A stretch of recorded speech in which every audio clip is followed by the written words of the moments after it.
Hey everyone, welcome back to a new video. দেখো, আমার চ্যানেলে এরকম ভিডিও আগে কোনো দিন দিইনি বা এরকম রিলেটেড কোনো ভিডিও বানাইনি, আমি সেটা জানি। বাট আজকে দিলাম কারণ আমি এরকম মেহেন্দি পড়াই, তাই ভাবলাম তোমাদের সঙ্গেও শেয়ার করি। তো দেখো, আমি এখানে সবার লাস্টে বলেছি যে এখানে সব থেকে বেশি ইম্পর্ট্যান্ট মেথড কোনটা, তাই ভিডিওটা স্কিপ না করে পুরোটা দেখো। আর যা যা ইনগ্রেডিয়েন্টস আমি এখানে ইউজ করেছি সবটা আমি লিখে দিলাম আর ডেসক্রিপশনেও দিয়ে দেবো। তো এখানে আমি 1 টিস্পুন সুগার আর 1 টেবিল স্পুন লেমন জুস নিয়ে ভালো করে ওটাকে মিক্স করতে দিয়েছি। মিক্স করে 10 থেকে 15 মিনিট মতো রেখে দিয়েছিলাম। এর মধ্যে আমি মেহেন্দির প্যাকেটটাকে খুলে আমি এই ধরনের ফেব্রিক শেষ হয়ে যাওয়ার পরে, যে মানে অ্যাক্রিলিক কালার শেষ হয়ে যাওয়ার পরে যে কোটোটা পড়ে থাকে ওই কোটো দিয়ে আমি নিই, কারণ এটা আমার কাছে কমফোর্টেবল বা সহজ মাপ মনে হয়। তাই তোমরা চামচ ইউজ করতে পারো। এখানে 4 টেবিল স্পুন মতো মেহেন্দি পাউডার আছে।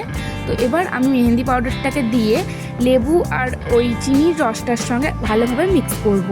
এখানে তোমাদের একটা ইম্পর্টেন্ট কথা বলে রাখি যে অবশ্যই তোমরা যখন মেহেন্দি বানাবে কোনো প্লাস্টিক বা ওই কাঁচের জিনিস ইউজ করবে। এবার দেখো, ভালো করে মিক্স করা হয়ে গেলে একটু একটু করে জল দিয়ে মিক্স করবো, একেবারে সব জলটা দেবো না। দেখো, মেহেন্দি বানানোর ক্ষেত্রে একটা খুব কমন প্রবলেম হয় যে ঠিকঠাক করে ব্যাটারটা তৈরি না করতে পারা, মানে মেহেন্দির টেক্সচারটা ঠিকঠাক তৈরি না করতে পারা। তাই জন্য অল্প অল্প করে জল দেওয়া আর বেশি বেশি করে এইটাকে তুমি যত মিক্স করবে তত ভালো তৈরি হবে তোমার মেহেন্দিটা। দেখো, এরপরে ভালো করে মিক্স করা হয়ে গেলে আমাদের দরকার এসেনশিয়াল অয়েল। এখানে আমি 4 টেবিল স্পুন মতো মেহেন্দি পাউডার দিয়েছি, তো সেই ক্ষেত্রে আমি 1 টিস্পুন মতো এসেনশিয়াল অয়েলটা দিচ্ছি। অ্যান্ড দেন মিক্স ভালোভাবে মিক্স করা হয়ে গেলে এইরকম একটা টেক্সচার আসবে। আর এই টেক্সচার আসার পরে তোমরা একটা প্লাস্টিক আর গার্ডার দিয়ে এটাকে এয়ার টাইট করতে পারো। আর যদি ফুড র্যাপিং প্লাস্টিক তোমাদের কাছে থেকে থাকে তাহলে তো খুবই ভালো হয়, বাট আমার কাছে ছিল না, তাই আমি এই দেশি জোগাড় করে নিয়েছি। এবার যেটা সব থেকে ইম্পর্ট্যান্ট জিনিস, এটাকে স্কিপ করা যাবে না। এটাকে রেস্টে রেখে দিতে হবে মিনিমাম 4 থেকে 5 ঘন্টা, না নাড়াঘাটা করে। বেস্ট হয় তোমরা যদি এটাকে ঘুমাতে যাওয়ার আগে রেডি করে তারপরে কভার আপ করে রেখে দাও, দেন সকালবেলায় উঠে এটাকে মিক্স করো। বাট আমি করিনি, সেক্ষেত্রে আমি 5 ঘন্টা মতো রেস্টে রেখে তারপরে এটাকে নিয়ে এসেছি আবার।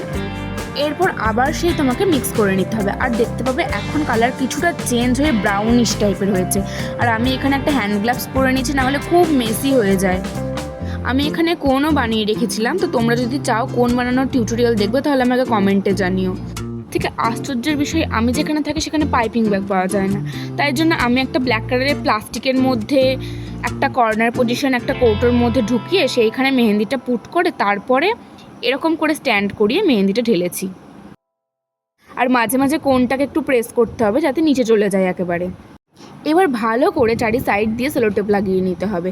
তোমরা যদি চাও যে এই কোন আর কোন বানানোর পরে মেহেন্দিটাকে পুট করার পরে কিভাবে তোমরা সেলোটেপ দিয়ে র্যাপ করবে সেটারও ভিডিও দেখবে, আমাকে কমেন্ট করো, আমি তোমাদের সেটা দিয়ে দেবো।